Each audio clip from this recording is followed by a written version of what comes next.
accuracy, dan rate and obligation. Kemudian yang ketiga, kami ingin menguji asersi valuation and allocation dan completeness.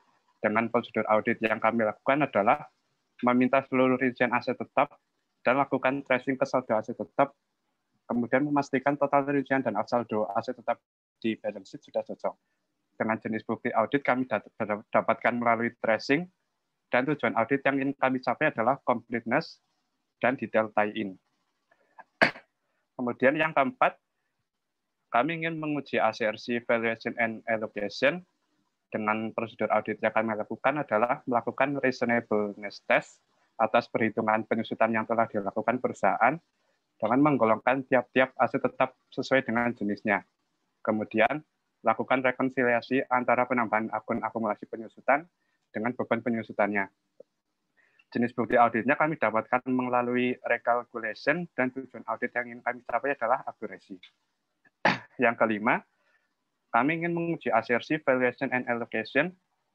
Dengan prosedur audit yang kami lakukan adalah melakukan inspeksi terhadap transaksi biaya setelah perolehan, memastikan tidak ada beban pemeliharaan yang dikapitalisasi juga. Dengan jenis bukti audit yang kami dapatkan melalui inspection, dan tujuan audit yang ingin kami capai adalah classification. Kemudian yang keenam, kami ingin menguji asersi existence. Dengan prosedur audit yang kami lakukan adalah mengirim surat konfirmasi kepada PT Finance sebagai lessor. Tujuan jenis bukti audit yang kami dapatkan itu melalui confirmation, dan tujuan audit yang ingin kami capai adalah existence. Kemudian yang ketujuh, kami ingin menguji asersi mengenai valuation or allocation. Dengan prosedur audit yang kami lakukan adalah memastikan pencatatan aset sewa guna usaha yang dimiliki klien telah sesuai dengan standar, yaitu PSAK 30. Jenis bukti auditnya kami dapatkan melalui inspection, dan tujuan audit yang ingin kami capai adalah classification. Selanjutnya, mengenai kertas kerjanya akan dijelaskan oleh teman-teman saya yang lain.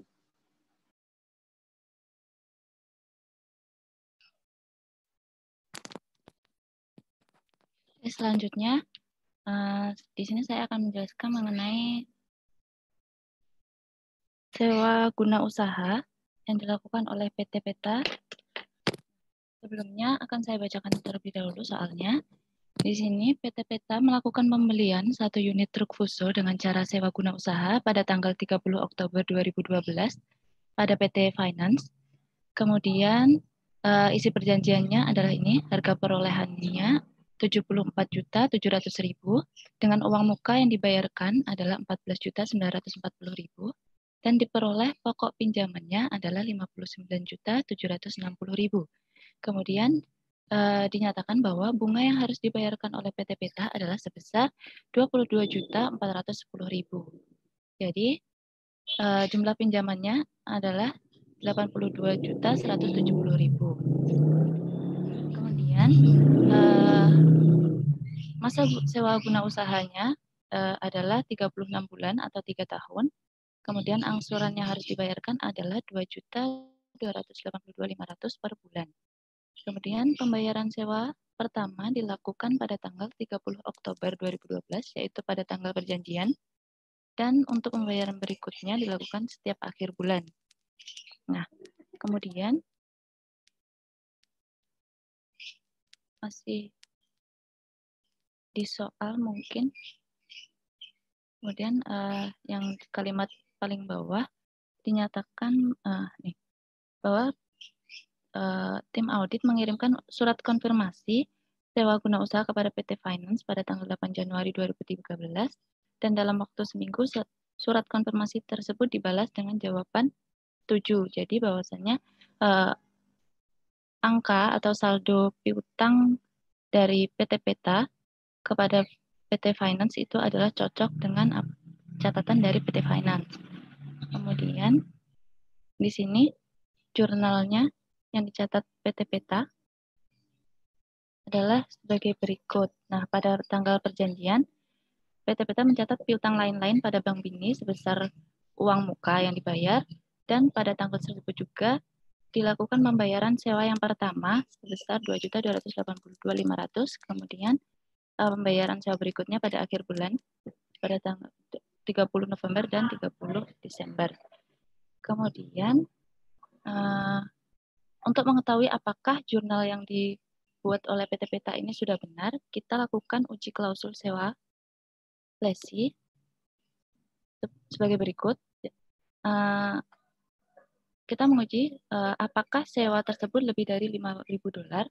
Jadi tadi jumlah sewa yang harus dibayarkan PT Peta adalah 82.170.000.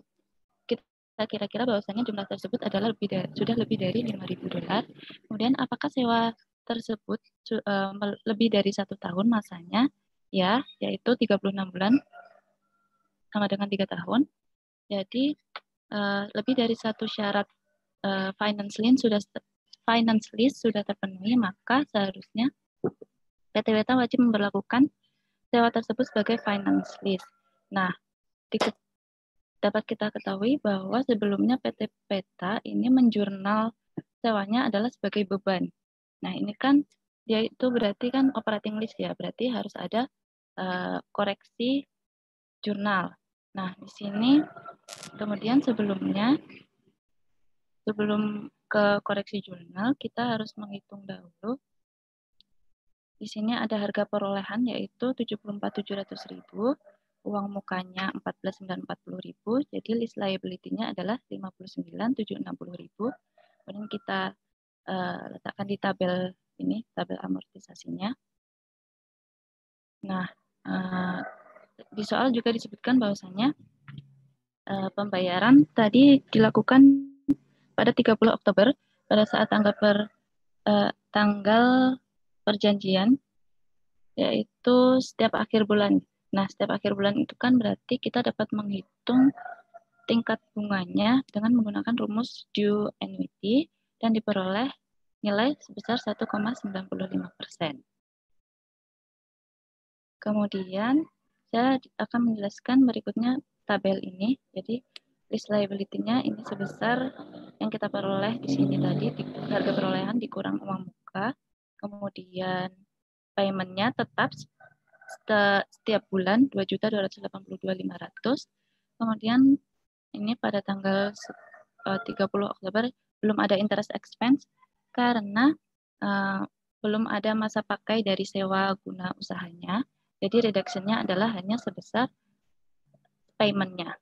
Jadi ditemukan hasilnya 57.477.500 saldonya pada setelah tanggal perjanjian.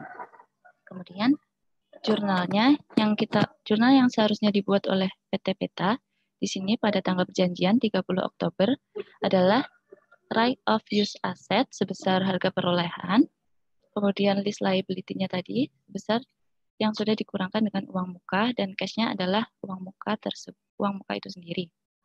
Kemudian pada tanggal perjanjian juga PT Peta melakukan pembayaran sewa yang pertama yaitu sebesar 2.282.500. Jurnalnya list liability pada cash. Kemudian pembayaran berikutnya adalah tanggal 30 November. Ini berbeda dari jurnal sebelumnya karena di sini sudah sewanya sudah terpakai selama 1 bulan, jadi muncul interest expense. Nah, cash-nya yang dibayarkan adalah sebesar payment-nya yang sebelumnya telah disebutkan. Interest expense-nya adalah 1,95% dikali dengan saldo 57.477.500 ini dari tabel. Kemudian reduction-nya sebagai pengurang list liability-nya sebesar 1.161.689. Begitu juga dengan pembayaran sewa pada 30 Desember. Angkanya dapat kita ambil dari tabel. Nah, kemudian pada tanggal 31 Desember ada jurnal penyesuaian. Yang pertama adalah penyesuaian reklasifikasi. Jadi reklasifikasi ini adalah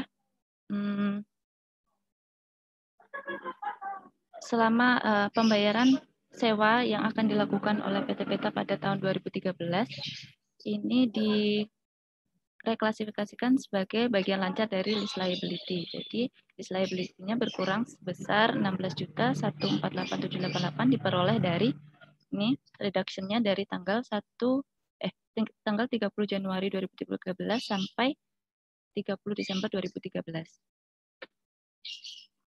Kemudian penyesuaian yang berikutnya adalah beban depresiasi. Kenapa ada depresiasi? Karena PT Peta ini mencatat adanya right of use asset, jadi harus didepresiasikan sebesar 4.150.000 didapat dari harga perolehan dikali dengan 2 bulan karena sudah terpakai selama 2 bulan, November dan Desember, dibagi dengan 36 total masa sewa.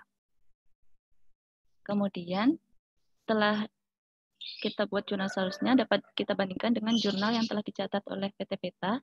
Jadi ada jurnal koreksi. Di sini dapat kita bandingkan bahwasanya sebelumnya pada tanggal perjanjian PT Peta itu mencatat perjanjian sewanya itu sebagai dengan jurnal piutang lain-lain pada Bank Bini sebesar 14.940.000. Jadi jurnal koreksinya di sini kita memunculkan right of use asset dan list liability, kemudian piutang lain-lainnya di kredit. Kemudian koreksi selanjutnya adalah untuk mengkoreksi beban sewa guna usaha yang telah dicatat PT Peta, yaitu seharusnya kan dia nggak ada ya beban sewa guna usahanya, jadi harus dikredit sebesar 3 bulan ini, jadi jumlahnya 6.847.500. Dan interest expense-nya adalah dari tabel kita jumlahkan interest expense pada bulan November dan Desember. Kita temukan hasil 218.970, kemudian list liability-nya berkurang ini. Dari selisihnya 6 juta dengan 2 juta ini. Kemudian karena belum ada pencatatan list liability dan right of use asset, jadi belum ada juga beban depresiasi. Jadi di sini kita harus memunculkan beban depresiasi sesuai dengan jurnal seharusnya. Beban depresiasi pada right of use asset sebesar 4.150.000. Kemudian ada jurnal reklasifikasi juga list liability pada list liability short term sebesar 16.148.788. Kemudian kita beralih pada tabel indeks M1.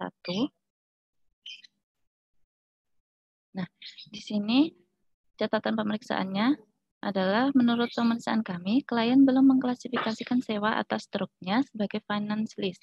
Jadi saldo finance lease-nya pada tanggal 31 Desember 2012 itu masih 0. Maka dari itu kami mengusulkan membentukkan akun utang sewa guna usaha jangka panjang. Nah, senilai 38982.682. Nah, angka ini diperoleh dari kita memunculkan list liability-nya sesuai dengan list liability yang telah kita hitung sebesar 59760.000, kemudian dikurangi dengan reklasifikasi, jurnal penyesuaian reklasifikasi 16 juta ini ya, 16.148.788 ditambah dengan kita juga telah mengurangi list liability-nya dari pembayaran November dan Desember sebesar ini. Nah, jadi diperoleh nilainya jumlahnya 20.777.318. Jadi saldo per audit 31 Desember 2012 adalah 38.982.682. Beralih pada tabel berikutnya adalah tabel M3. Nah, di sini kita melakukan reklasifikasi atau memunculkan utang sewa guna usaha jangka pendek, yaitu sebesar 16.148.788. Ini adalah sebesar sewa guna usaha pembayaran yang akan dilakukan pada 2013 oleh PT Peta pada PT Finance. Nih, yang telah kita hitung sebelumnya. Baik, sekian ini untuk kelas kerja leasing. Selanjutnya akan dilanjutkan oleh teman saya.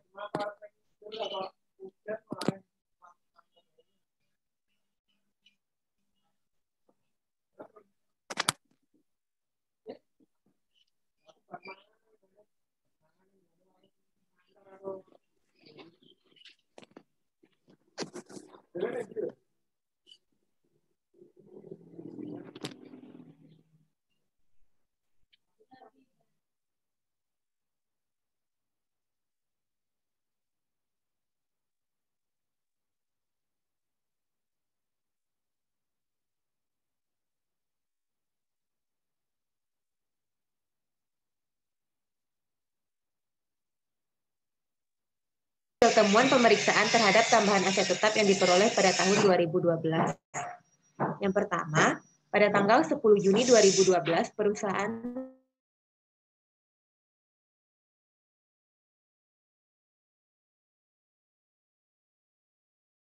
pada transaksi 10 Juni 2012, pembelian 2 unit piling kabinet seharusnya dicatat sebagai aset tetap. Maka, usulan jurnal koreksi dari kami yaitu peralatan kantor atau toko didebit pada beban perlengkapan kantor sebesar Rp1 juta. Nah, yang kedua, transaksi yang B, pada tanggal 2 Agustus 2012, perusahaan menambah 5 set komputer dan printer dengan harga 25 juta dengan cara tukar tambah dengan komputer dan printer lama. Aset lama dinilai dengan harga pasar sebesar 6 juta dan sisanya dibayar tunai. Perusahaan mencatat transaksi tersebut sebagai berikut, yaitu peralatan kantor pada Bank Bini sebesar 19 juta. Nah, menurut kami, jurnal yang seharusnya dibuat oleh PT Peta yaitu mengakui beban depresiasi sampai tanggal pertukaran dengan mencatatnya yaitu beban depresiasi pada akumulasi depresiasi peralatan kantor sebesar Rp1.750.000.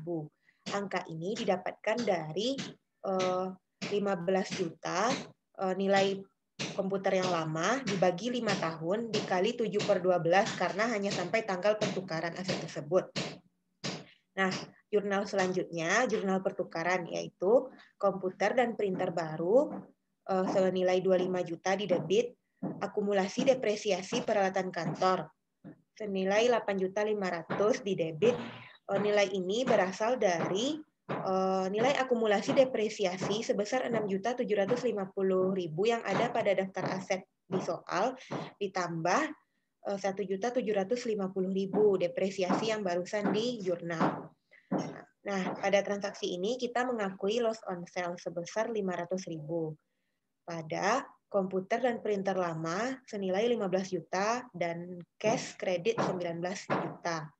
Nah, maka di sini kami mengusulkan jurnal koreksinya yaitu yang pertama mencatat beban depresiasi pada akumulasi depresiasi peralatan kantor sebesar 854.000. Nah, di sini dicatat sebesar 854.000 karena pada daftar aset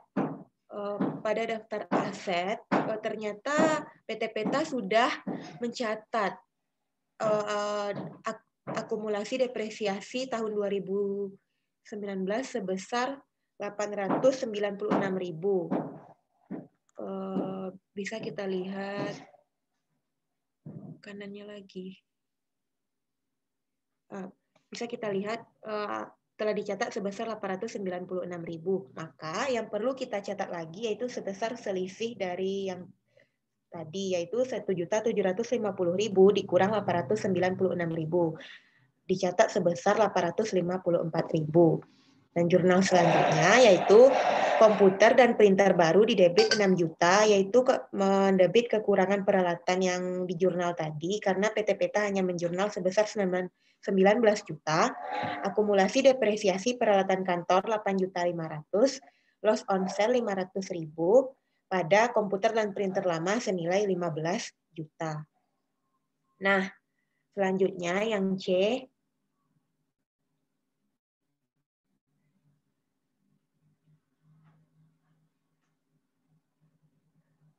Soal yang C.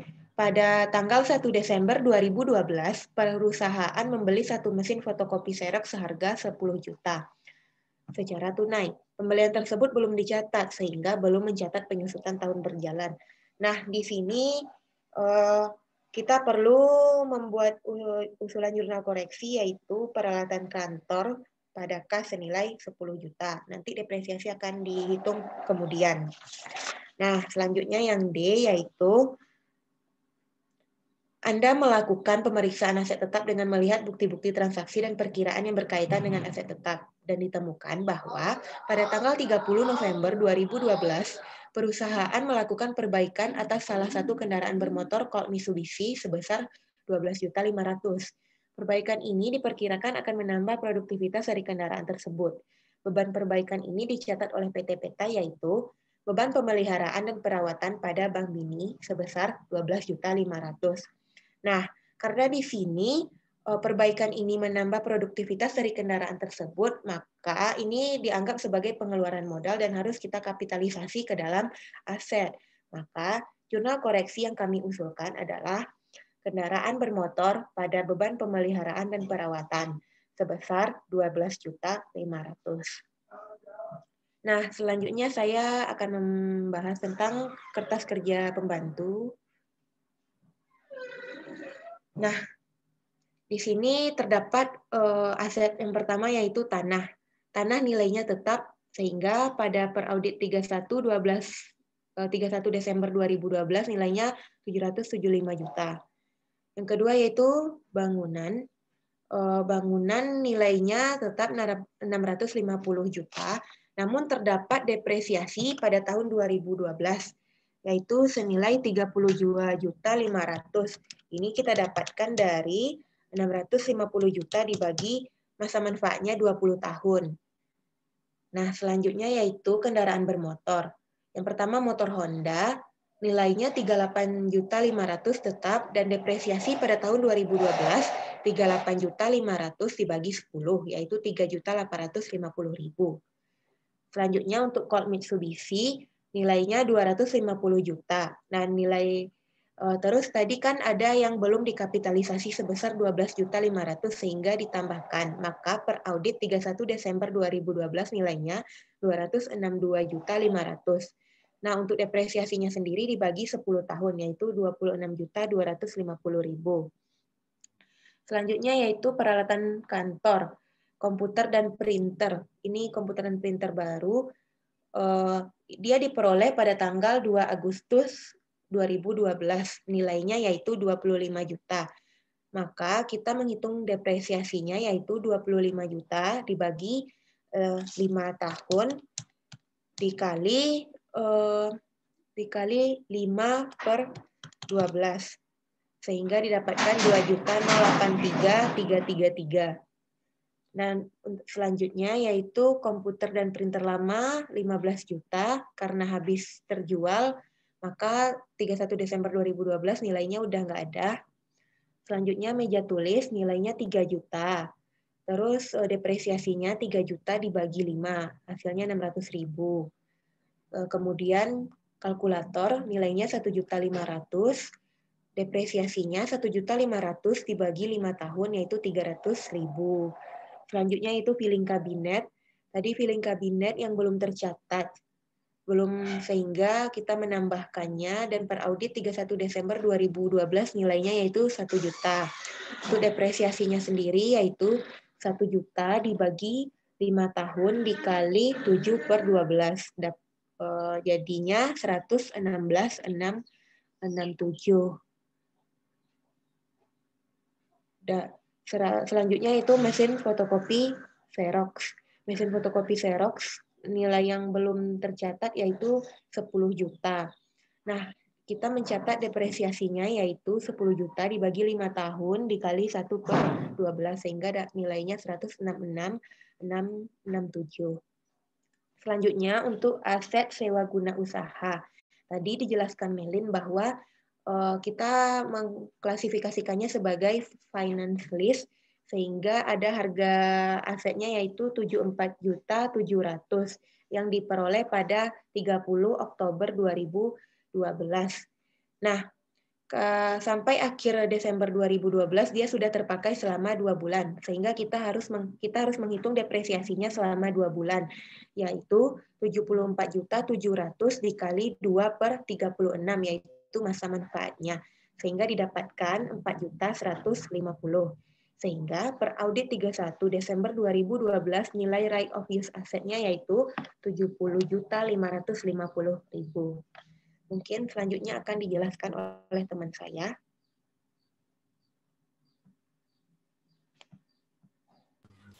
Sekarang kita akan membahas kertas kerja utamanya, lead schedule di kertas kerja indeks D. Tadi kan sudah diketahui ya, tanah itu, ini referensi kakaknya dari JJ, dari yang bawahnya. Karena menurut per klien 775 juta, per audit juga 775 juta, berarti sudah cocok, tidak ada koreksi. Untuk bangunan dan prasarana juga sudah cocok, menurut klien 650 juta, dan menurut audit 650 juta. Untuk akumulasi depresiasi bangunan dan prasarana ini agak berbeda karena menurut klien mencatatnya 90.833.300. Sedangkan menurut audit itu seharusnya adalah 100.208.300 yang mana didapatkan dari 6.708.300 ini ditambah dengan beban depresiasi bangunan senilai 32.500.000. Berarti total akumulasi depresiasi yang benar menurut audit adalah 100.208.300. Berarti ada tambahan senilai 9.375.000. Maka kami mengusulkan ada jurnal koreksi, yaitu beban depresiasi pada akumulasi depresiasi bangunan dan prasarana senilai 9.300.000. Kendaraan bermotornya menurut klien 288 juta. Ini belum termasuk biaya perawatan yang tadi sudah dijelaskan oleh Ayu senilai 12.500.000. Oleh karena itu, maka tadi ditambahkan sudah di bawah di kertas kerja JJ, kemudian di akumulasi depresiasi kendaraan bermotor. Menurut klien, depresiasi 160.16.000.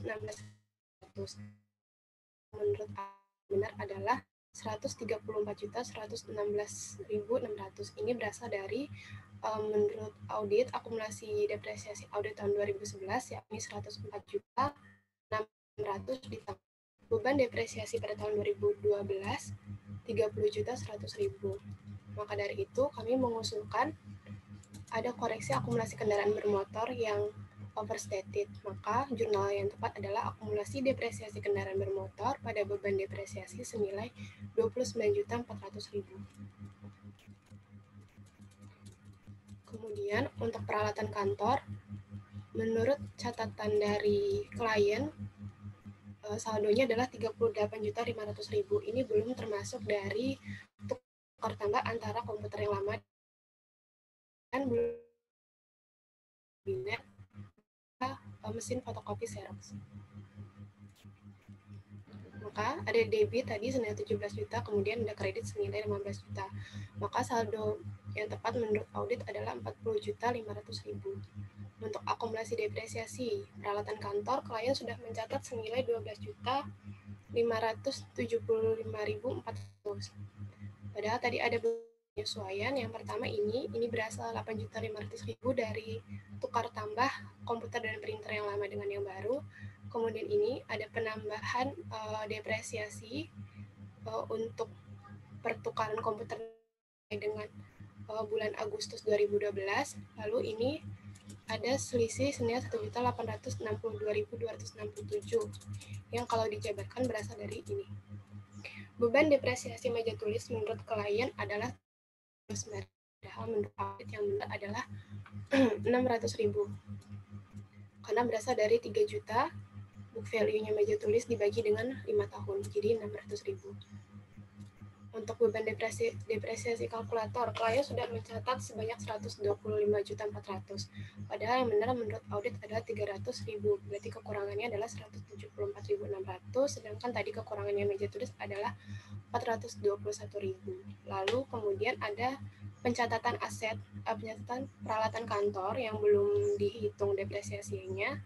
Maka menurut audit yang tepat adalah masing-masing 106.607 dan Xerox 166.667.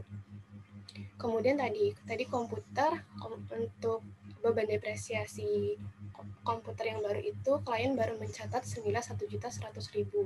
Padahal menurut audit yang benar adalah 20.083.333.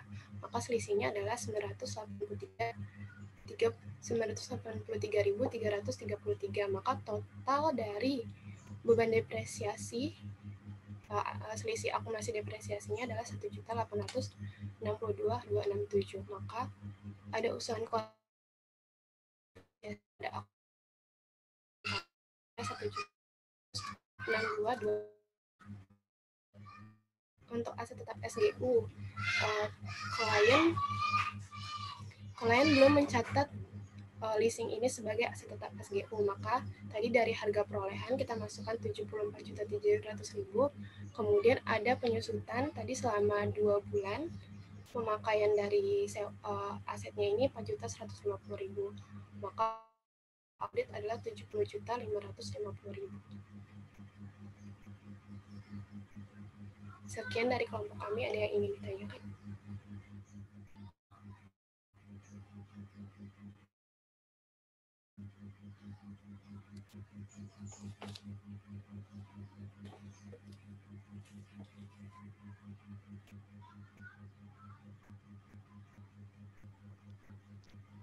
Ayo, silakan.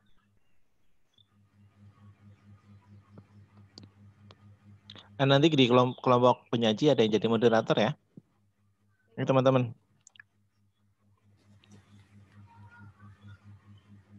Oh iya, saya sebelum masuk diskusi gini, saya mau info. Ujian kalian sudah saya koreksi.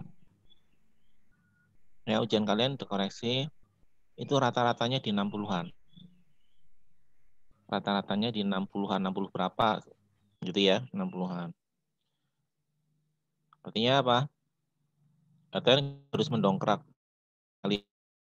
Oh ya, harus kalian dongkrak. Salah satunya dengan aktivitas ini gitu kan. Saya harapkan dari awal-awal mula saya ngajar kalian itu kuatkan aktivitas. Supaya nanti saya kasih nilainya gampang buat kalian. Ya. Kan namanya ujian kita nggak tentu, ujian kemarin aja kalian tahu sendirilah, kalian bisa merasakan sendiri bisa atau tidak. Gitu ya. Dipahami ya teman-teman ya. Mohon dipahami lah. Gitu ya. Artinya kalian bantu saya gitu loh. Gitu kan? Karena kan nilai kalian kan dari rentangnya kan masa enggak lah ya. D lah, antara D sampai A kan kira-kira seperti itu kan. Dari D sampai A. Kalau D masih bisa lulus atau enggak D? D. Ya gitu ya, ngerti lah maksud saya ya. Artinya ini untuk kalian dengan diskusi, satu untuk nilai iya pasti, tapi lebih dari nilai sebenarnya menurut saya ya. Kalian belajar untuk dewasa, belajar untuk ngomong di depan, belajar untuk mengutarakan ide gitu loh. Ya, saya pengennya kalian aktif. Oke, saya kepinginnya idealnya itu saya profesi saya perannya hanya peran ini aja, peran ketika deadlock, oke lah, saya masuk. Begitu. Oke ya, silakan diskusi. Silakan. Saya mohon maaf, saya izin sambil makan ya, nggak apa-apa ya, saya belum sarapan dari pagi. Saya tak matiin videonya ya, nggak enak sama kalian ya. Iya bentar Pak. Ya. Pak, nggak apa-apa Pak.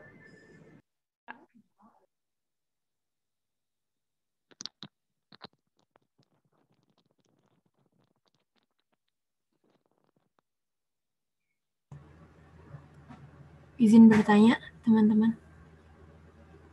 Ya, Ning.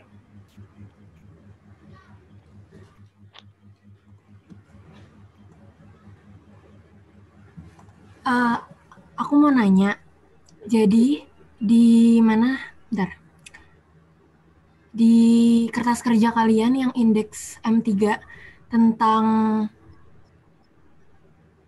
utang usaha, sewa guna usaha jangka pendek, itu kan dia 16 juta kan?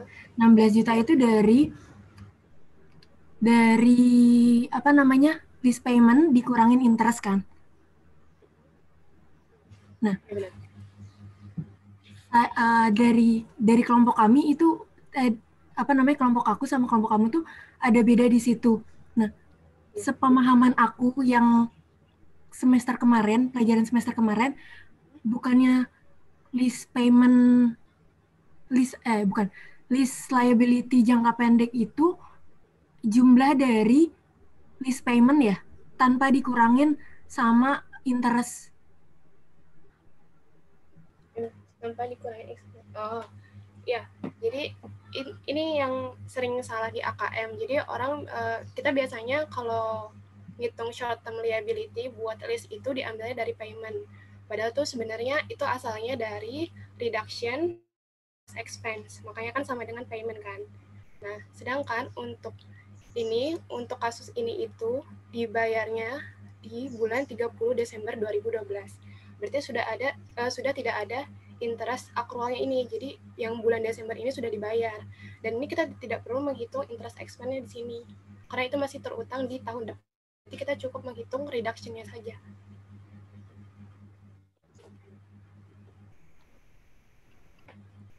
Oke. Terima kasih. Iya, sama-sama.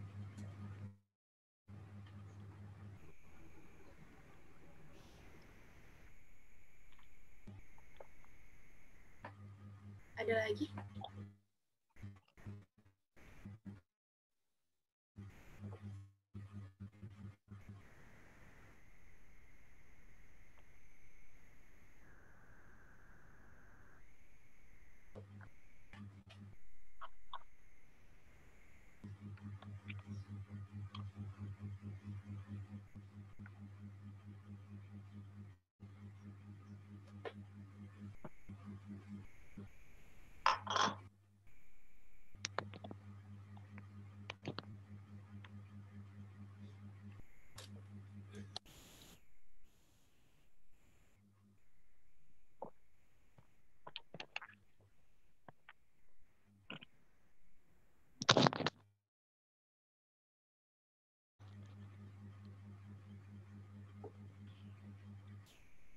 Cuma satu yang nanya. Yang lain gimana? Barusan saya bilang satu lagi sih aneh.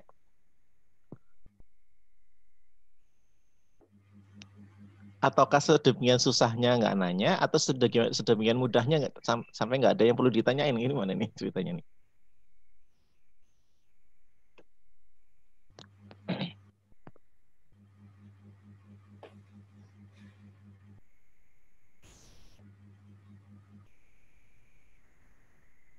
Itu saya nanya, ingin tahu saya yang kelompok 4 waktu ngitung tingkat bunga itu pakai manual atau ada ininya, pakai kalkulator apa-apa? Pakai ini Pak, yang rumus do and witty gitu. Jadi pakai softnya gitu Pak. Pakai apa? Pakai fungsi soft gitu. Jadi dimasukin ke fungsi Oh, rumusnya. pakai Excel ya?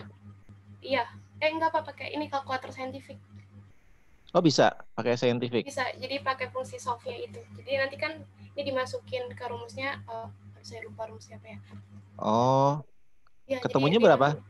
Ketemunya ini 1,95% pembulatan gitu. 1, oke. Pas ya nilainya itu ya. Iya, kalau Pak. manual kan pakai trial and error ya, Bulan ya? Iya, Pak. Dan itu lebih ribet. Jadi kemarin kalau kita di AKM diajar itu kalkulator saintifik. Jadi pakai fungsi softnya aja. Oke. Ayo yang lain.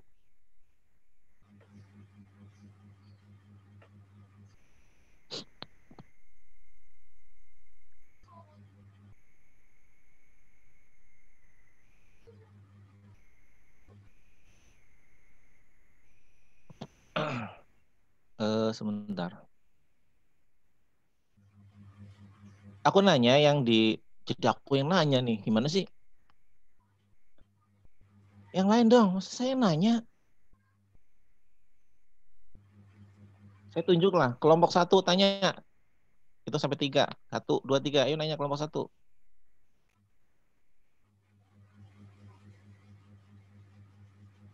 Ada juga.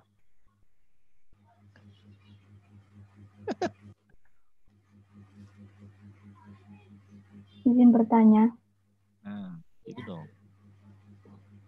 Silakan. Tadi di bagian prosedur audit itu ada jenis bukti audit kan? Iya. Nah, tauku jenis bukti audit itu yang jenisnya ada 8 kan. Terus di situ nggak ada vouching sama tracing. Bukannya kalau vouching sama tracing itu termasuk prosedur ya? Vouching sama tracing. Iya.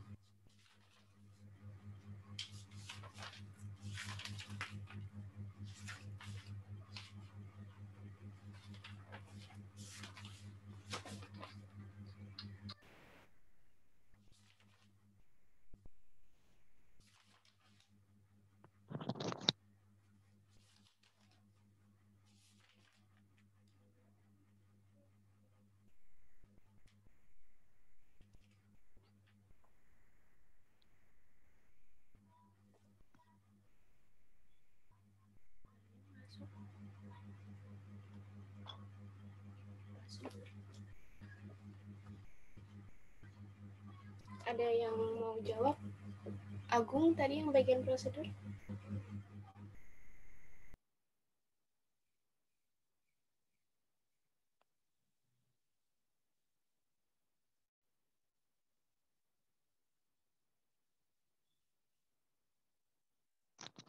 Atau kelompok lain ada yang mau komentar? Silahkan.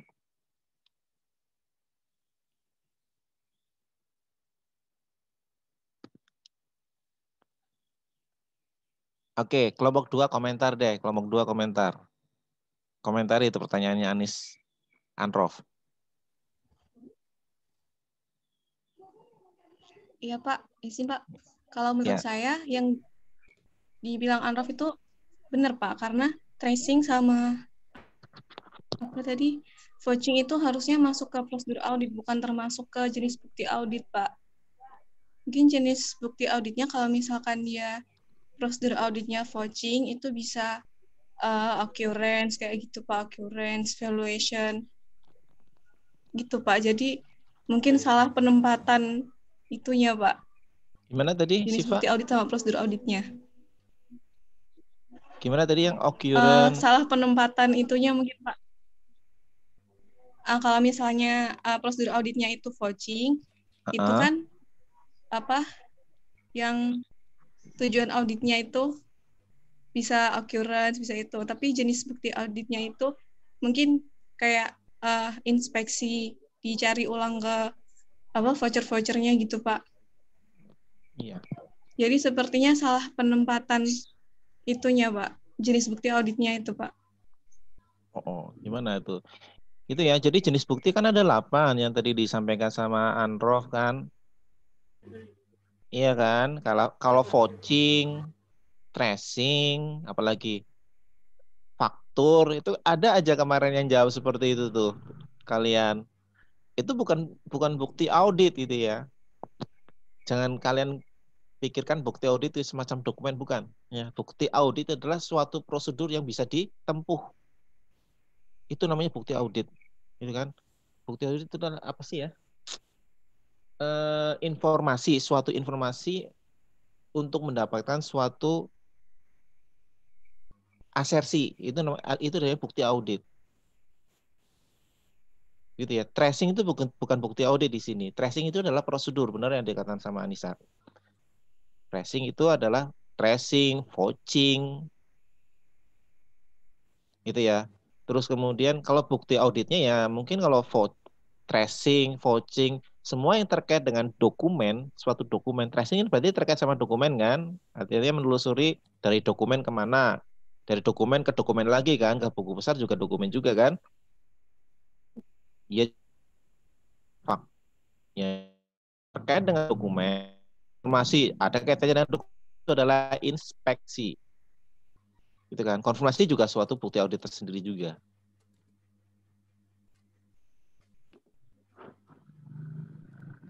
Gitu ya, mengirim konfirmasi berarti confirmation. Kira-kira seperti itu.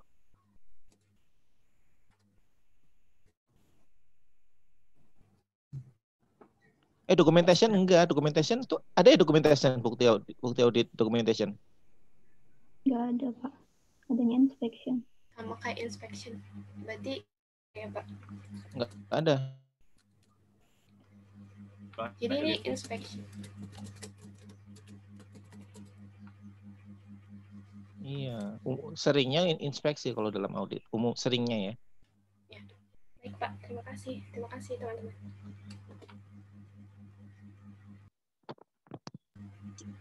Oke.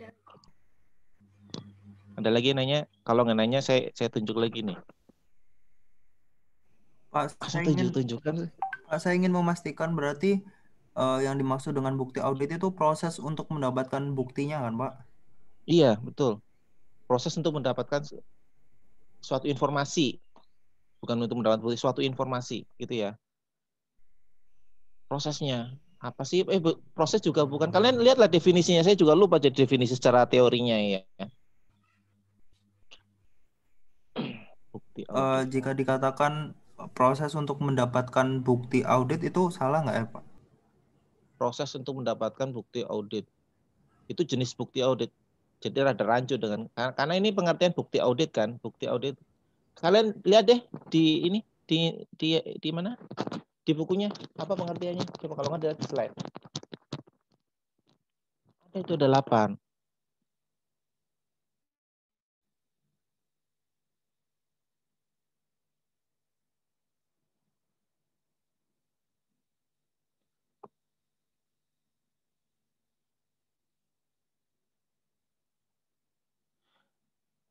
Terjemah apa ya? Terjemah bebasnya itu semacam informasi yang dikumpulkan, yang berhasil dikumpulkan, atau bukti yang berhasil dikumpulkan. Itu bukti audit itu. Ya. Faktur itu bukan, dalam istilah audit itu bukan suatu bukti audit. Jadi gini loh.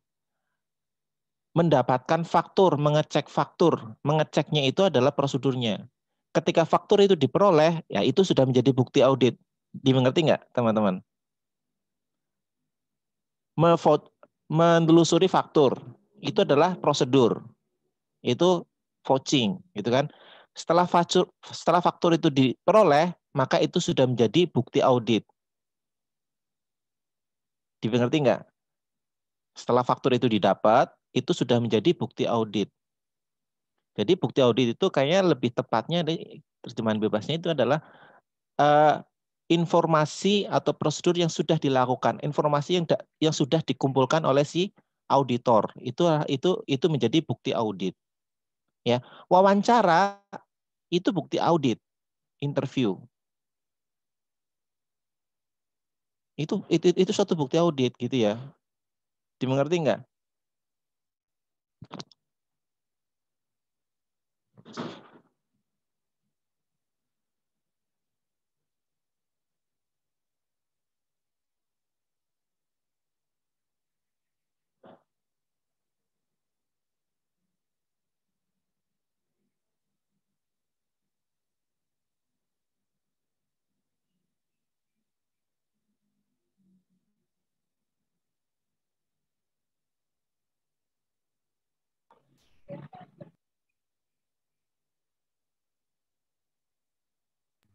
Ada lagi yang ingin bertanya?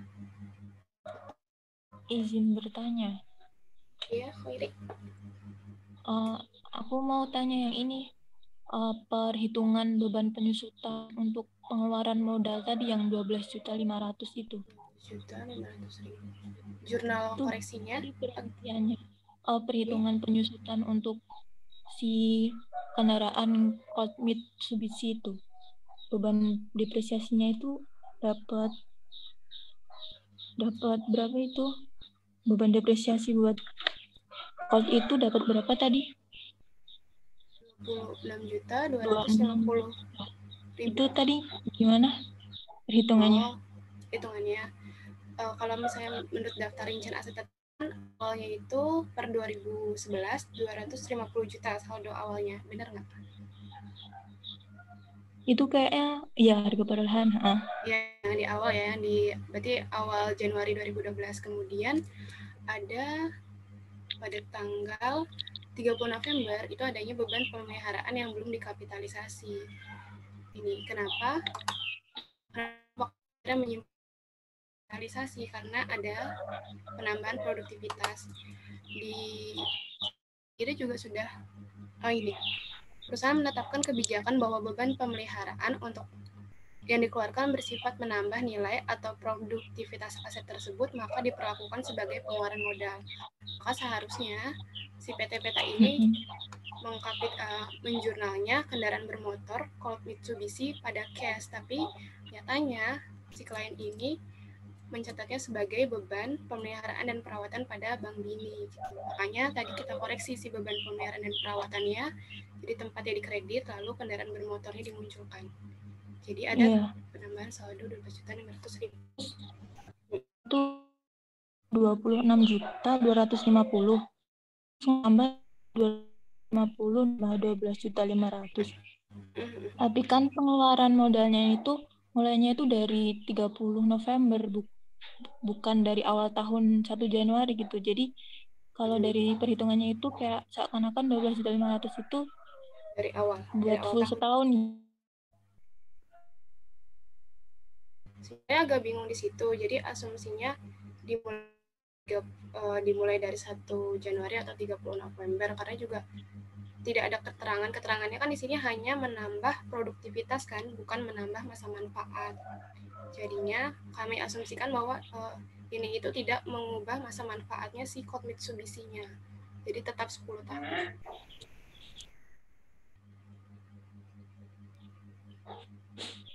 Itu yang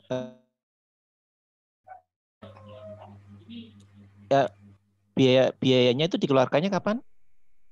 Biayanya dikeluarkan pada tanggal 30 November 2012, Pak. 30 November. Terus kelompok kalian dikapitalisasi. Iya.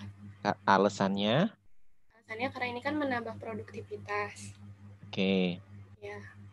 Lalu, terus untuk beban penyusutannya, ini kan menambah produktivitas, Pak. Jadi bukan menambah masa manfaat. Jadi tidak jelas kalau misalnya ini itu penambahan masa manfaatnya berapa tahun, maka masih kami asumsikan bahwa si servisnya ini itu masa manfaatnya tetap 10 tahun, cuma menambah kapasitasnya, menambah produktivitasnya saja, Pak. Jadi tidak menambah masa manfaatnya yang dari awal gitu. Jadi tetap 10 tahun. Ini apa namanya, didepresiasikan nggak? Iya, didepresiasikan. Oke. Ini masuk. Depresiasinya 12.500 sendiri didepresiasikan ya? Iya, Pak. Karena ini kan langsung masuk 250 juta tambah 12.500, 262.500.000 dibagi 10 tahun. Berarti 12.500.000-nya ini masih kita, maksudnya termasuk di depresiasinya. Oh, depresiasinya jadi satu itu ya? Iya, Pak. 26.500 dibagi 10 tahun. Oh gitu. Iya. Oke. Ini per tanggal 1 Januari 2012 itu sudah kepakai berapa tahun? Kalau Mitsubishi-nya. Itu belinya tahun 2008 ya? Iya, Pak. Oh, iya. Jadi gini, apa namanya? Tadi pertanyaannya si siapa? Si Khairi, itu gimana maksud kamu? Kalau dari kelompok saya itu kayak perhitungan bebannya itu dipisah gitu, Pak, dari harga perolehan 250 juta dengan 12.500.000. Jadi yang 250 juta itu full 1 tahun. Kemudian yang 12.500.000 itu kalau di kelompok saya bagi dengan sisa manfaat si Colt Mitsubishi. Kemarin kami mendapatkan masih tersisa 64 bulan. Lalu kami kalikan 1 bulan karena sudah dipakai dari 30 November hingga 31 Desember gitu, Pak. Karena dia tidak menambah masa manfaat, jadi kami bagi dengan sisa manfaat si Colt Mitsubishi-nya itu. Iya. Sepertinya yang lebih mendekati ini ya, yang argumennya dari kelompoknya Khairi. Gitu ya. Jadi ketika nggak ada informasi penambahan masa manfaat, itu berarti diasumsikan penambahan itu umurnya itu sampai dengan umur pokoknya. Umur si siapa namanya itu? Mitsubishi-nya ya. Iya, Pak. Nah, umurnya itu sampai dengan Colt Mitsubishi. Artinya 12.500 itu umurnya berapa? Sepanjang sisa manfaatnya. Gitu ya. Jadi emang harus dipisah. Kalau yang berapa itu geser dong, geser ke kiri. Nah, kalau yang 250 juta itu emang benar dia full dipakai setahun, dipakai bisa langsung dibagi dengan atau dikalikan dengan rate-nya. Dikalikan rate-nya berapa sih ini? Berapa 10 tahun ya? Berapa Ya, tadi? 10 tahun, Pak. Ya, Artinya Pak, ini garis lurus ya? Iya. Nah, artinya kan rate-nya 10%. Oke, nah yang 12.500 ini sisa manfaatnya berapa? Paling berapa bulan ya atau berapa tahun sisanya lah, itu dibagi dengan jumlah sisanya itu gitu loh. Begitu ya, kalian kalau misalnya cek lagi di pembahasan aset tetap di Inter atau di prinsipal kayaknya seperti itu deh. Gitu ya. Iya, Pak. Makanya paling enak itu apa namanya? Paling enak itu nanti ngitungnya supaya gampang. Nanti kan tahun depan akan beda lagi hitungannya gitu ya. Jadi paling gampang itu nanti yang dikalikan adalah nilai sisanya. Sisanya artinya gini loh, nilai bersihnya. Jadi aset Colt Mitsubishi itu pada akhir Desember 2012 nilai bersihnya berapa gitu loh.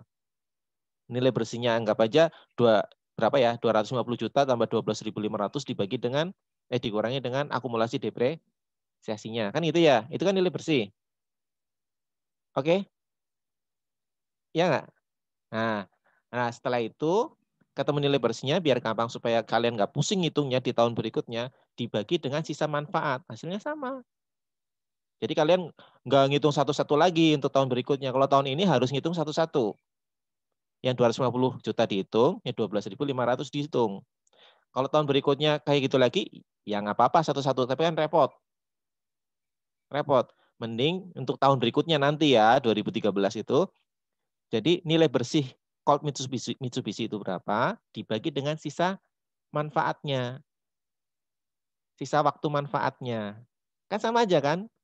Dia punya nilai sisa nggak di sini?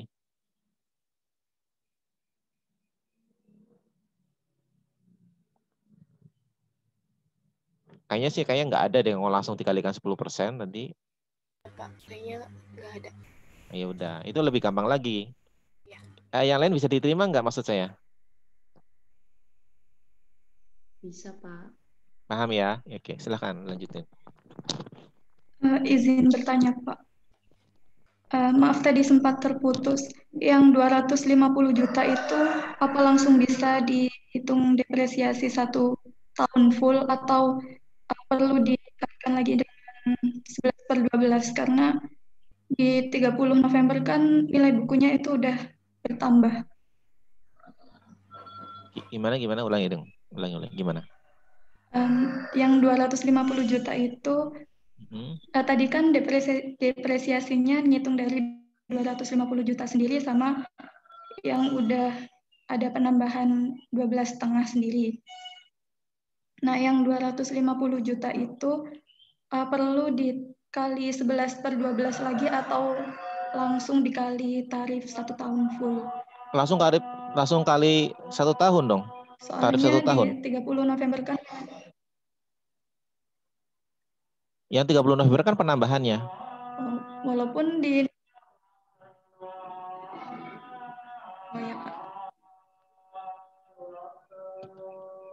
Sebentar ya, Hasan ya.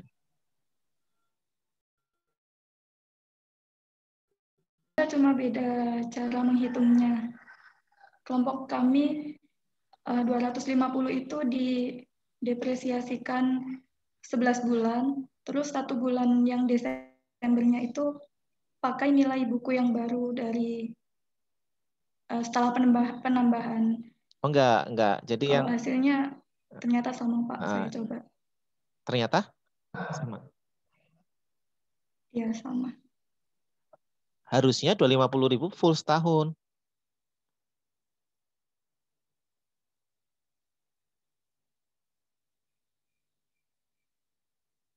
Halo?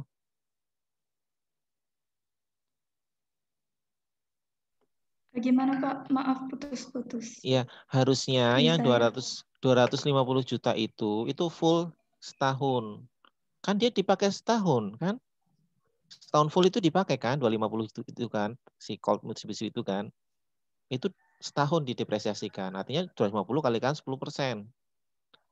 Ditambah dengan 12.500 dibagi dengan sisa manfaatnya. Begitu.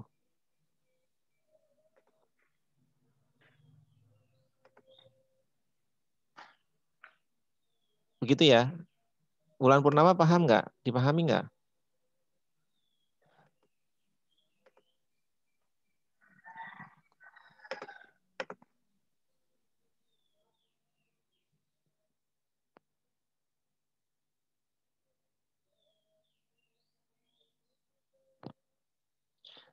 Gini aja deh, istirahat dulu ya. Kita ketemu jam 11, jam 12:04 ya. 12:10 ya.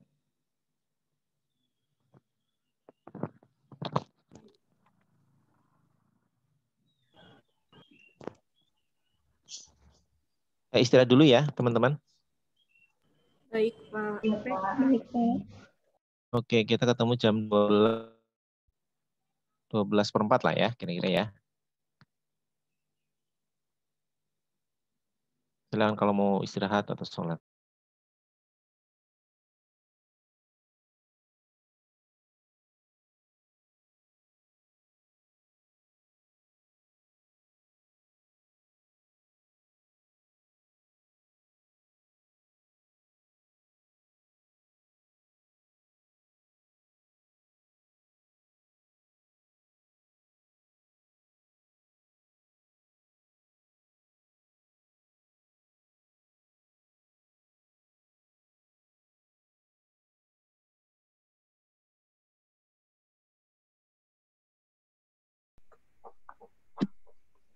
Under value beban penyusutan tahunan.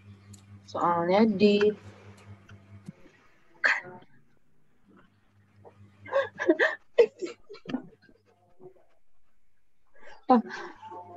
saya lihatnya di drive-nya itu nggak ada, ternyata udah ada ya.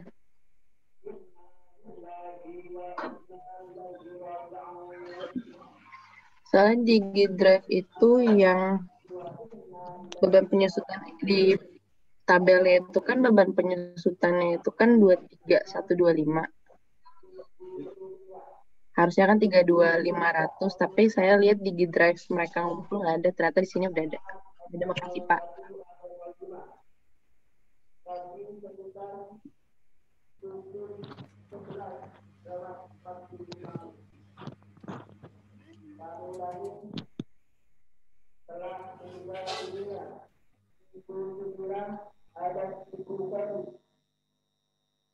Alamat RT01 RT05 telah menjual punya tadi pukul 11:45.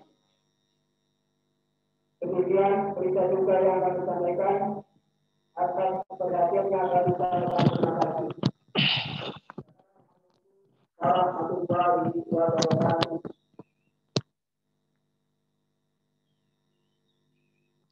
Kalian ini ya, apa namanya? Jaga kesehatan ya. Jaga kesehatan ya. Tadi malam itu apa namanya? Saya kan ngurusin ayah saya, bapak saya sakit. Saya di kampung sekarang ini. Nyari apa? Tekanan darahnya ngedrop gitu loh. Tanda-tandanya udah mirip-mirip COVID. Tapi dites alhamdulillah enggak. Itu sekarang kalau di tempat saya itu banyak sekali yang rumah sakit itu jadi rujukan COVID. Jadi rujukan COVID. Jadi seandainya pun sakit bukan karena COVID, itu kan, terus kemudian dirawat di rumah sakit, itu juga gimana sih ya, rada serem juga kan, karena di rumah sakit itu ada juga yang kena COVID gitu loh, banyak. Jadi malam itu saya pindah dari 3 rumah sakit. Rumah sakit pertama dirawat, cuman dokternya bilang ini ada yang COVID, Pak, karena rumah sakit ini rujukan COVID.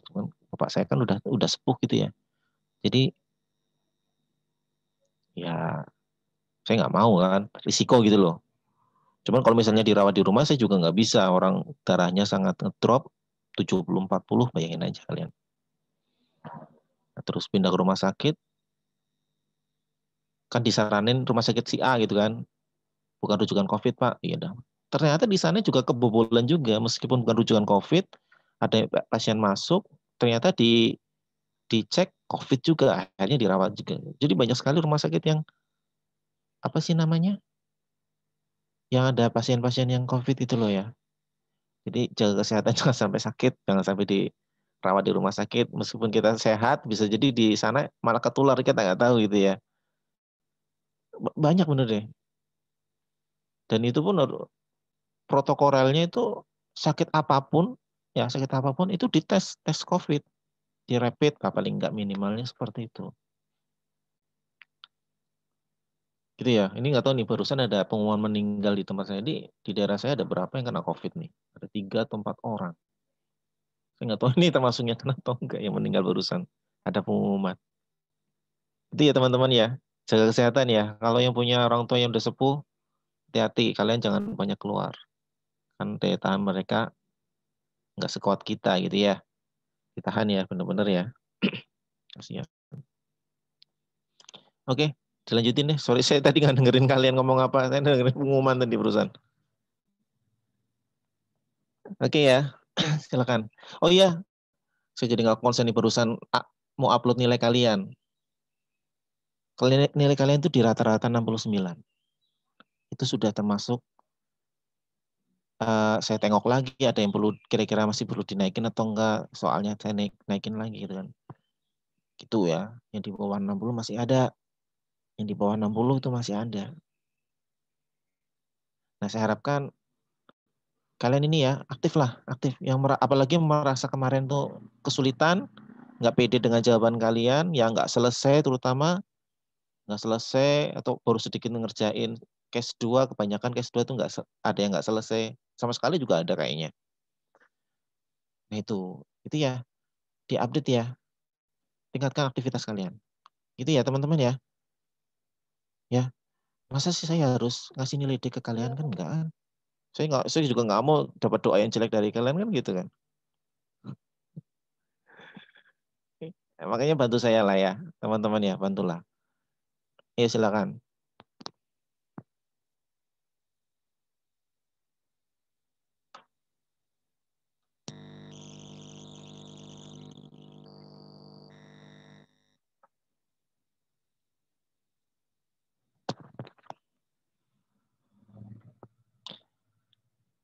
Ayo.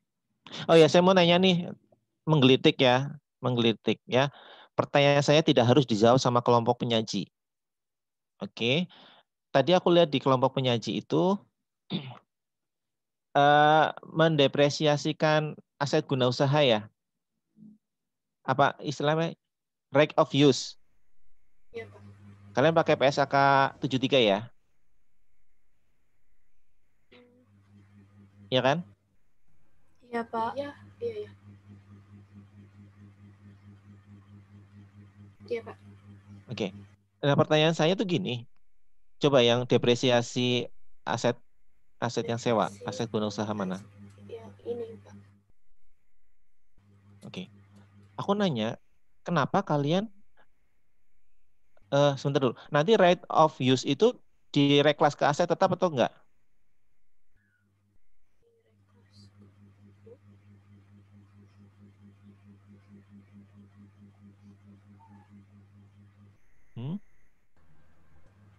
Sepemahaman saya, right of use aset itu masuk ke aset tetap, Pak.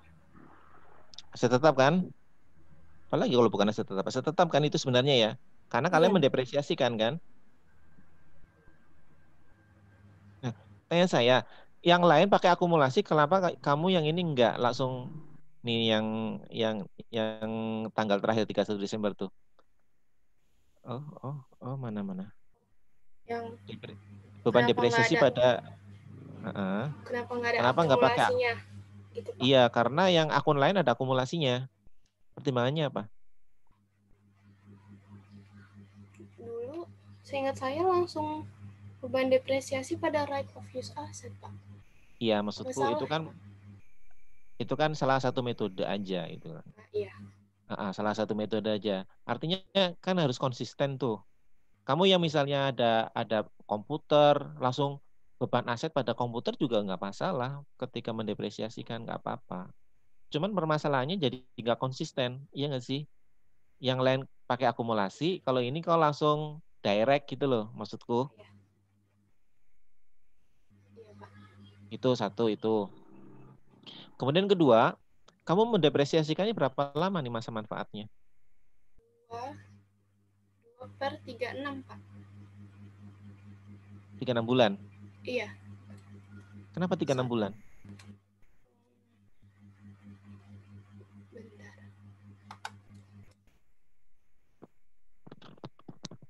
Kenapa 36 bulan? Karena sama dengan masa leasingnya gitu ya? Iya, Pak. Soalnya apa? Kalau nggak salah saya nggak nemu masa manfaat si truknya. Atau mungkin saya kelewat.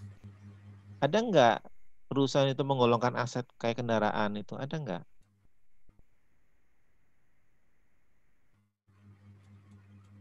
Kalau di daftar aset tetap sih nggak ada, Pak. Yang tadi perbaikan itu apa tuh? Yang perbaikan 12,5 juta itu? Ini ya, Pak. Iya, kendaraan bermotor. Ini itu tadi, Pak, yang biaya apa? Beban perawatan dan pemeliharaan dikapitalisasi. Iya, maksudku kendaraan bermotornya apa namanya? Oh, ini Code Mitsubishi, Pak.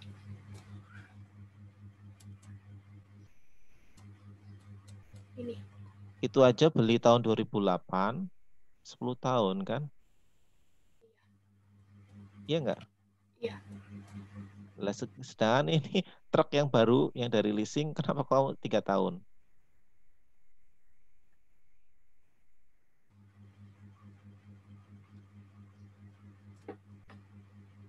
Apakah mesti harus sama antara masa manfaat dengan masa sewa?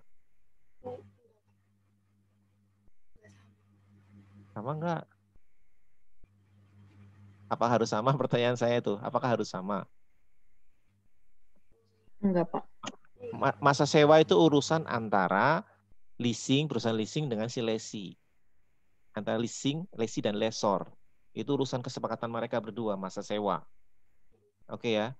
Ketika dia capitalist, artinya kan dia diakui sebagai aset tetapnya dia kan, sebenarnya kan. Maka itu jangan kaitkan dengan hubungan sewa di antara kedua belah pihak itu. Ketika aset itu sudah menjadi aset tetapnya si lesi, ya si lesi, maka ya masuk ke kebijakannya lesi. Dia masuk penggolongan aset tetap yang mana? Ketika di situ ada golongan kendaraan yang mirip-mirip, ya logikanya paling mendekati ngikutin masa manfaat yang sudah ada gitu. Ya sama, umumnya seperti itu. Gitu ya. Jangan serta-merta oh ini masanya 3 tahun. Masa sewanya ikut karena ini kapitalis 3 tahun ikut-ikut. Enggak seperti itu. Berarti maksudnya karena si PT Peta ini menerapkan depresiasi untuk kendaraan bermotornya 10 tahun, jadi depresiasi aset SGU-nya ini juga dibagi 10 gitu ya, Pak? Logikanya seperti itu. Kalau karakternya sama gitu ya. Logikanya kan seperti itu kan. Dia perusahaan itu akan mengelompokkan aset tetapnya berdasarkan karakternya. Dia punya building, bangunan, gitu kan. Kalau karakternya baru, penggunaannya sama, dia akan tetapkan masa manfaat yang sama untuk seluruh bangunannya dia. Mesin baru, entah beli baru, entah beli atau entah leasing, perolehannya ketika sifat karakter dari mesin itu sama, ya udah menggunakan masa manfaat yang kebijakan masa manfaat yang sama gitu loh. Begitu ya. Benar ketika dulu belum berlaku PSAK 73, salah satu ciri dari kapitalis adalah apa itu namanya? Masa sewa itu sebagian besar dari masa manfaat, 75% atau berapa saya lupa itu. Iya nggak sih? Nah, 75%. Artinya beda kan? Ketika masa manfaat itu urusan operasionalnya si perusahaan. Urusannya operasional si perusahaan. Dia mau menggunakan aset truk ini mau berapa lama kira-kira? Tergantung memakainya dia kan. Nggak tergantung dengan sewa kan. Iya, Pak. Setuju ya? Setuju ya? Kira-kira seperti itu ya. Oke, jadi nanti ke depannya kalau seandainya kuliah di ujian, jangan kalian samakan langsung dengan apa masa sewa. Gitu ya. Paham ya? Thank you. Terima kasih, Pak. Ya. Terus kemudian kalau misalnya di perusahaan belum ada chart of account, right of use, ini kan si Pak Sukrisno Agus ketika membuat buku ini kan belum ada PSAK 73. Belum ada itu kan. Yang kalian pelajari di kuliahan itu adalah mempelajari perlakuan akuntansi yang update. Ya kan, right of use itu muncul di PSAK 73. Kan kira-kira seperti itu ya. Ya udah nggak apa-apa lah. Yang perlu diperhatikan adalah ini nggak terlalu penting juga sih. Chart of account-nya gitu loh maksudku gitu. Chart of account-nya kalau misalnya di mana ini di perusahaan PT ini nggak ada right of use, ya boleh aja sih pakai right of use nggak apa-apa boleh aja. Tapi kalau misalnya nggak ada, kalian boleh menggunakan chart of account aset tetap karena kan nature-nya sama dengan aset tetap kan, nature-nya ya. Right of use kan nature-nya sama kan, nggak ada bedanya kan, didepresiasikan kan itu kan sama kan.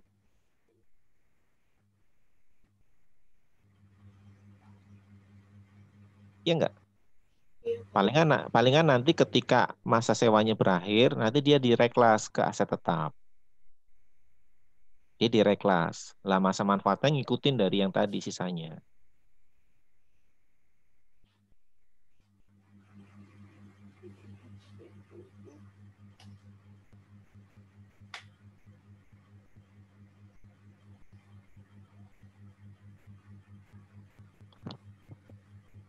Oke.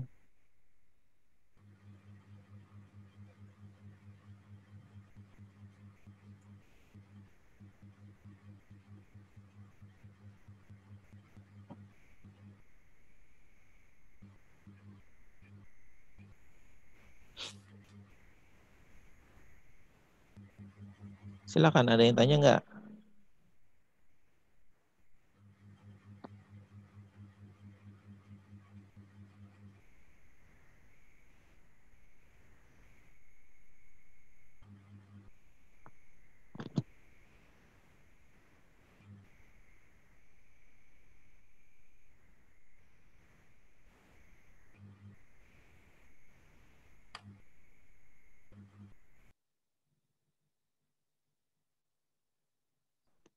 Mau suka ditanya atau bertanya? SN12 siapa ya? Saya, Pak. Siapa saya ini? Fabela. Oh, Fabel. Gimana Fabela? Mau nanya aja deh, Pak. Nanya ya. Tanyalah. Jadi, kalau misal peralatannya itu di soal itu kan di tahun sebelumnya. Kayak misal di tahun 2009 gitu kan. Terus sekarang tahun 2012, berarti nanti ngedepresiasiinnya tuh tetap 1 tahun kan, Pak? Maksudnya gimana? Kamu jadi nanya ke saya gimana sih? Nanya kamu nanya deh ke kelompok 4 deh. Iya. Gimana? Jadi kalau misal di soal itu ada aset yang perolehannya itu di tahun-tahun sebelumnya. Nah, terus tahun sekarang yang kita audit itu misal 5 tahun setelahnya. Nah, jadinya kita tuh ngedepresiasiin asetnya itu full 1 tahun kan? Ya kalau misalnya masih dalam masa manfaat ya full 1 tahun kan?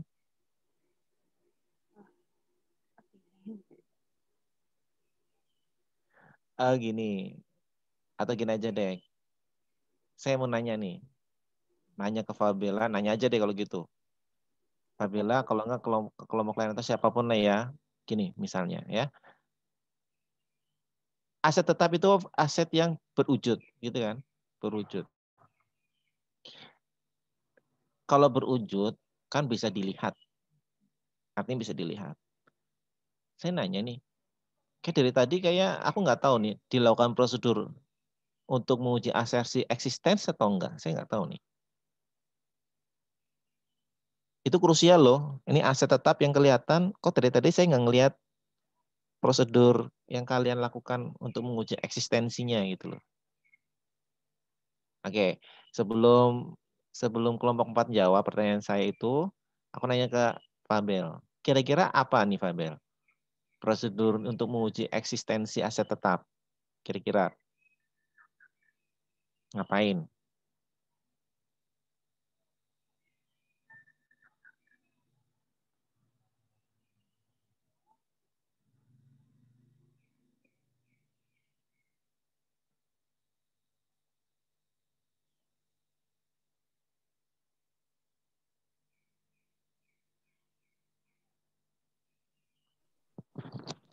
Kalau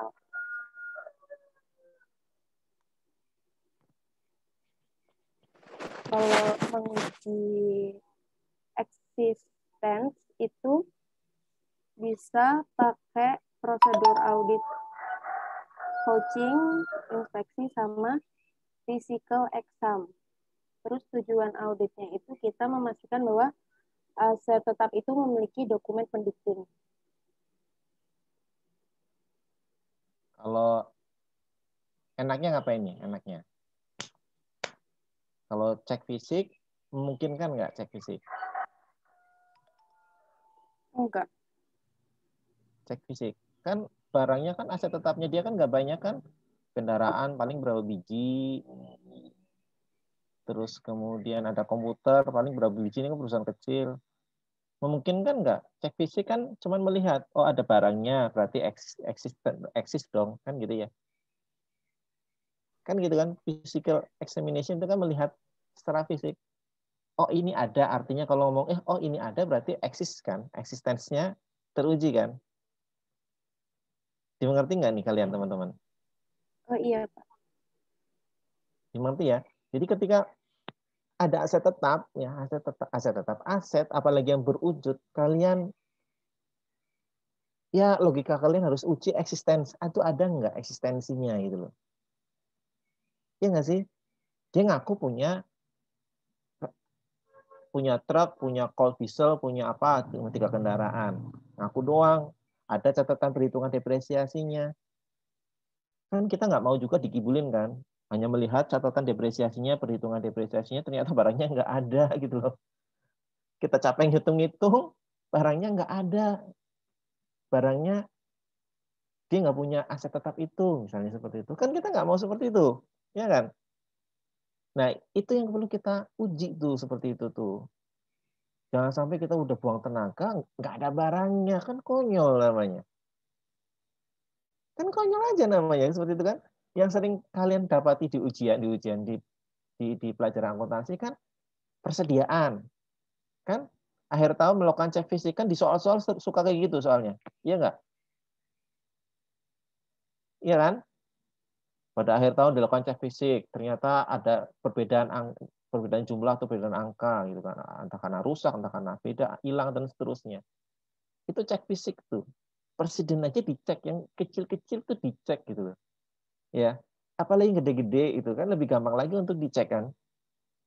Nah, ketika mengecek itu perlu didokumentasikan secara memadai gitu loh. Artinya bisa di-attach di kertas kerja bahwa adalah dilakukan cek fisik, entah itu berupa berita acara atau dokumen lainnya. Gitu. Gitu ya. Itu perlu itu. Kalian perlu tahu ya. Perlu tahu. Nah, sekarang gimana kalau misalnya kemarin sudah Pak, kan ini misalnya auditor ulang. Audit tahun sekarang dia juga. Kemarin dia juga. Kemarinnya lagi dia juga. Apakah tiap kali audit perlu dicek fisik, dicek berita acaranya? Ya enggak juga gitu loh. Ini kasusnya beda dengan persediaan. Kalau persediaan kan dia barang yang berjalan, ya kan? Barang yang terus berubah terus secara jumlah. Tapi aset tetap kan kecenderungannya sama kan? Bangunan juga paling itu terus kan selama 10 tahun atau 5 tahun itu terus kan, nggak berubah-berubah kan, paling nambah tinggi atau mungkin dicat gitu kan. Tapi barangnya hanya itu aja kan biasanya seperti itu. Nah, dalam audit itu biasanya effort yang besar ketika pertama kali audit itu effortnya besar. Pertama kali audit itu effortnya besar. Jadi dia harus pastikan dulu asetnya ada yang tertera di catatannya perusahaan itu eksis semua atau enggak. Pastiin dulu itu. Kalau sudah, tahun berikutnya kan ditunjuk lagi kan. Nah, cukup dengan penambahannya saja kalau aset tetap. Kalau ketika ada penambahan kan berarti ada bukti yang menunjukkan bahwa perusahaan mengeluarkan uang untuk menambah atau untuk memperbaiki untuk apapun lah kan gitu kan. Nah, kita menguji eksistensinya cukup dengan penambahannya saja atau mungkin dengan pengurangannya saja gitu loh. Gimana ya? Contoh yang kasus ini, kasus leasing. Saya lihat si auditor itu melakukan konfirmasi ya nggak sih ke perusahaan leasingnya? Iya nggak? Nah, itu salah satu prosedur untuk menilai asersi occurrence lah dari transaksi pembelian atau transaksi pengadaan aset tetap. Nah, seperti itu. Salah satu bentuknya selain melihat truknya, kan truknya ada gitu kan. Tapi truk ini diperoleh dari mana? Karena ini penambahan di tahun ini, maka dia mau tidak mau harus apa? Harus cek ke biaya atau bukti untuk mendapatkan aset tetap itu. Salah satu caranya yaitu dengan apa? Dengan konfirmasi ke perusahaan leasingnya. Tapi konfirmasi perusahaan leasing karena ini dalam rangka menguji aset tetap, biasanya auditor akan menanyakannya apakah per tanggal 31 Desember 2012 ya perusahaan masih ada hutang leasing dengan Anda, perusahaan Anda misalnya seperti itu. Nanti perusahaan leasing akan melampirkan secara detailnya. Ini track pembayarannya Pak, gitu kan. Per tanggal 31 Desember saldo hutangnya masih sekian. Kira-kira seperti itu. Oh, berarti ini ada informasi dari pihak ketiga yang mana informasi dari pihak eksternal itu biasanya lebih diandalkan dari informasi dari data internal perusahaan. Dan kebetulan kan cocok kan hasilnya kan. Nggak ada perbedaan gitu loh. Gitu ya. Jadi kalau seandainya nanti kalau di ujian, di aset tetap itu kalian lihat gitu ya. Kalian lihat kalau misalnya minimalnya ya kalau ini audit berulang artinya audit ini bukan audit pertama kali. Itu berarti kalian harus menguji penambahannya. Occurrence atas penambahannya. Penambahan aset tetap itu perlu diuji. Penambahannya entah itu overhaul itu kan capital expenditure ataupun revenue expenditure yang dikapitalisasi ataupun enggak, itu kan semuanya kan model pengeluaran terkait aset tetap kan, itu dicek gitu ya, kira-kira seperti itu. Kalau audit tahun pertama ya paling enggak seluruhnya dicek fisik, apalagi jumlahnya nggak terlalu banyak, perlu dicek semuanya.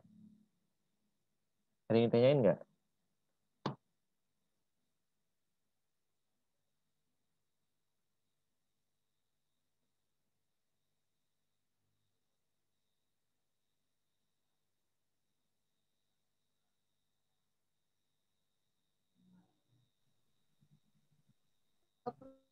Mau nanya. Silakan. Izin bertanya. Kan kalau misalnya fisik itu harus semua aset tetap kalau bisa dicek fisik. Kalau misalnya untuk kayak depresiasi gitu, apakah emang harus seluruh aset tetap dicek ulang, dihitung ulang depresiasinya atau gimana ya? Atau nggak harus semua? Jadi gini, ada suatu pekerjaan audit ya yang harus dilakukan secara sampel atau dilakukan secara keseluruhan. Gitu ya. Ketika aset tetapnya nggak terlalu banyak, 1 atau 2 atau 3, itu kan sedikit ya. Sedikit dan itu memungkinkan untuk dicek fisik, cek fisik. Gitu ya. Memungkinkan cek fisik. Nah, kemudian gimana perhitungannya, depresiasinya? Kalau perhitungan depresiasi ini relatif lebih mudah. Artinya kita nggak perlu menggerakkan fisik kita, memindahkan fisik kita untuk melihat atau enggak. Cukup di atas laptop aja kita bisa melakukan prosedur apa? Prosedur rekalkulasi. Iya nggak sih? Cuman perusahaan sudah punya data perhitungan depresiasi. Tinggal kita masukin rumus, cek ulang. Kan selesai kan? Bisa kan? Kalau misalnya ternyata aset tetapnya itu jumlahnya sangat banyak gitu kan, sangat banyak misalnya, itu pun kalau misalnya pakai suatu tools, Excel lah paling gampang itu memungkinkan juga nggak masalah, bisa kan pakai rumus kan cepet kan? Kan belajar TABK nggak sih? Udah belum TABK? Teknik audit berbantuan komputer. Belum, Pak. Yang penting kalian ngerti Excel gitu loh. Kalian disediakan data 2000 untuk menghitung memvalidasi suatu perkalian bisa kan? Cepat nggak? Asal ngerti rumusnya kan cepat kan? Tinggal divalidasi, oh ini perkaliannya benar atau enggak. Cepat kan? Sama aja dengan depresiasi. Cuma depresiasi perhitungannya rada detail rada rumit lah gitu loh. Rumit. Tapi kan semuanya menggunakan rumus. Bisa cepat lah. Nah, dalam audit itu pun mengenal batasan materialitas gitu loh. Kalau sangat banyak ya mungkin nggak semuanya disable juga nggak apa-apa. Kalau nggak, kita melakukan apa tuh namanya ya? Apa namanya ya? Perhitungan yang secara general juga nggak apa-apa. Artinya pasti ada beda gitu kan. Perhitungan secara general pasti ada beda, iya. Tapi bedanya itu dimungkinkan sangat nggak material, itu nggak masalah. Contoh ya, contoh. Perusahaan untuk menerapkan perhitungan depresiasi aset tetapnya itu beda-beda melihat kondisi atau melihat keadaan aset tetap itu. Ini aset tetap dalam bentuk apa gitu loh. Dalam bentuk apa? Kalau misalnya aset tetapnya spesifik, unik gitu ya, mungkin identifikasinya per satu-satu. Aset A perlakuannya seperti ini, aset B seperti ini, aset C seperti ini, itu biasanya sedikit. Gimana kalau aset tetap itu kecil-kecil dan banyak? Perolehannya beda-beda, ada tahun bulan 1, ada bulan 3, tapi banyak. Dalam untuk alasan kepraktisan itu standar akuntansi itu apa? Membolehkan untuk melakukan apa? Penyeragaman maksudnya itu. Artinya dianggap bahwa misalnya kecil seperti itu, perolehan itu dianggap meskipun beda bulan karena jumlahnya sangat banyak ya, itu bisa dianggap dilakukan pada tahun yang sama atau bulan yang sama. Nggak harus detail bulan 1, ini bulan 2, bulan 3. Kalau jumlahnya sangat banyak dan nggak gitu material, itu bisa langsung dipukul. Meskipun contoh ya, meskipun perolehannya bulan November, bisa karena alasan kepraktisan bisa dilakukan depresiasi langsung full tahun. Itu memungkinkan dalam audit. Itu sangat memungkinkan. Apalagi jumlahnya kecil-kecil, banyak, nggak memungkinkan satu-satu. Itu diperkenankan. Tapi ujung-ujungnya auditor yakin bahwa pasti ada perbedaan, seandainya ada perbedaan itu jumlahnya tidak material. Artinya nanti ujung-ujungnya untuk pengambilan keputusan user tidak berpengaruh meskipun di situ ada salah saji gitu loh. Dipahami nggak maksud saya? Iya Pak, paham. Dipahami ya?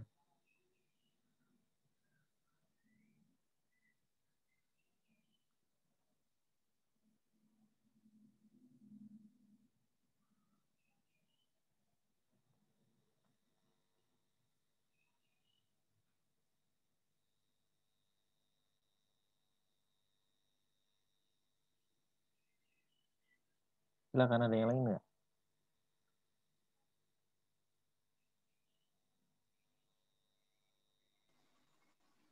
Izin bertanya, Pak. Ya, silakan. Berarti kalau di perusahaan skala besar itu nggak perlu nguji asersi eksisten ya, Pak? Perusahaan apa? Perusahaan skala besar gitu yang asetnya banyak. Kita tahu kalau asetnya itu ada dari mana, Pak? Ini aset apa yang kamu tanyakan nih? Aset tetap. Aset tetap. Kalau nggak memungkinkan untuk dicek fisik gitu, Pak. Gini loh ya, pengujian kelima asersi itu semuanya harus diuji.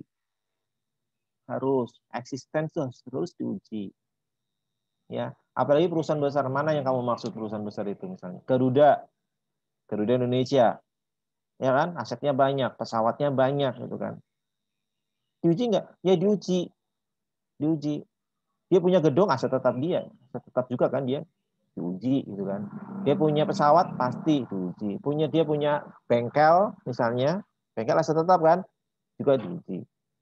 Punya spare part aset tetap juga diuji. Cuman dalam pengujiannya dia itu tidak, kalau sangat banyak tidak, dan tidak mungkin dilakukan secara populasi, gitu nggak, ngerti Agung? Populasi ngerti kan maksud populasi? Populasi itu semuanya dicek, enggak gitu loh. Justru audit itu basicnya atau defaultnya itu dilakukan secara apa?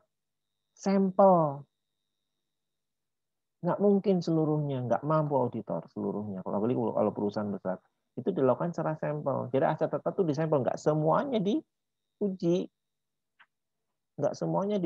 gitu loh. Nggak semuanya diuji, mungkin diuji yang besar-besar aja. Artinya sampelnya sudah mewakili dan mencukupi, sudah cukup, gitu loh. Kalau auditor yakin sudah cukup, artinya kalau sudah cukup apa?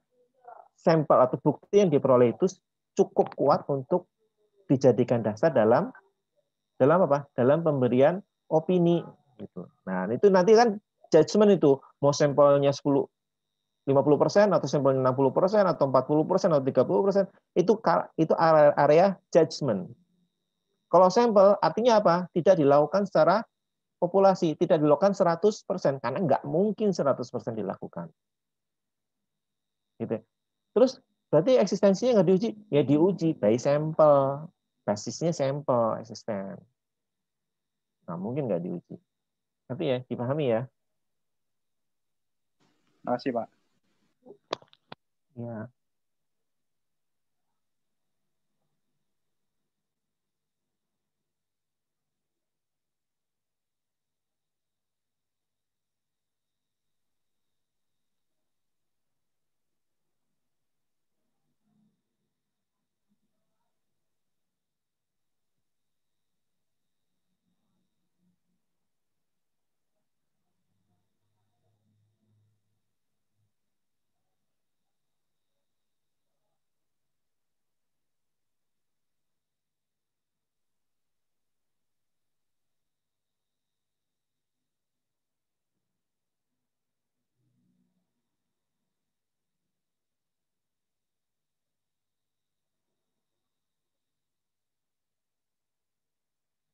Pak, mau izin ngingetin isi portal, Pak. Oh iya. Ini masih.